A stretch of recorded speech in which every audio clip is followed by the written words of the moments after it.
Tottenham ക്ലബിന് വേണ്ടി കളിച്ചപ്പോൾ എനിക്കുണ്ടായ പരിക്ക് മാറ്റാൻ സാധിച്ചത് അർജന്റീന നാഷണൽ ടീമിൻ്റെ മെഡിക്കൽ സ്റ്റാഫ് ഉള്ളതുകൊണ്ടാണ്.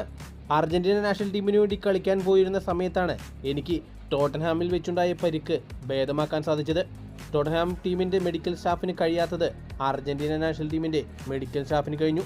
ഞാൻ അർജന്റീന നാഷണൽ ടീമിൻ്റെ മെഡിക്കൽ സ്റ്റാഫിന് 1000 നന്ദി പറയുന്നു. ഈ സീസണോടുകൂടി ടോട്ടൻഹാം വിടുമെന്ന് ഉറപ്പിച്ചിരിക്കുകയാണ് ക്രിസ്റ്റ്യൻ റൊമേറോ എന്ന അർജന്റീന ഡിഫൻഡർ. TYC സ്പോർട്സിൻ്റെ റിപ്പോർട്ട് പ്രകാരം അദ്ദേഹത്തിന് നിരവധി ഇഷ്യൂകളാണ് ടോട്ടൻഹാം മാനേജ്മെൻറ്റിനായിട്ടുള്ളത്. ഒന്നാമത്തെ ഇഷ്യൂ ആയിരുന്നു ഈ പരിക്കിൻ്റെ പ്രോബ്ലം ഉണ്ടായിരുന്നത്. അതിനുശേഷം അദ്ദേഹം പറയുന്നത് ടോട്ടൻഹാമിൻ്റെ മാനേജ്മെൻറ്റ് മറ്റുള്ള ടീമുകളുമായി മത്സരിക്കാൻ തക്കത്തിന് താരങ്ങളെ സൈൻ ചെയ്യണം, കുറച്ച് കൂടുതൽ പൈസ ഇൻവെസ്റ്റ് ചെയ്താലേ നമുക്ക് നേട്ടങ്ങൾ നേടാൻ സാധിക്കുകയുള്ളൂ. ആൻഗെ പോസ്റ്റകോഗ്ലു എന്ന പരിശീലകൻ ഞങ്ങൾക്കൊപ്പം ഉണ്ടായിരുന്നപ്പോൾ അദ്ദേഹം എല്ലാ പ്രതിസന്ധി ഘട്ടങ്ങളിൽ നിന്നുകൊണ്ട് അദ്ദേഹം ഞങ്ങൾക്ക് വേണ്ടി കപ്പ് നേടാൻ സാധിച്ചു. പക്ഷേ അദ്ദേഹത്തിന് ഇവർ പുറത്താക്കുകയായിരുന്നു.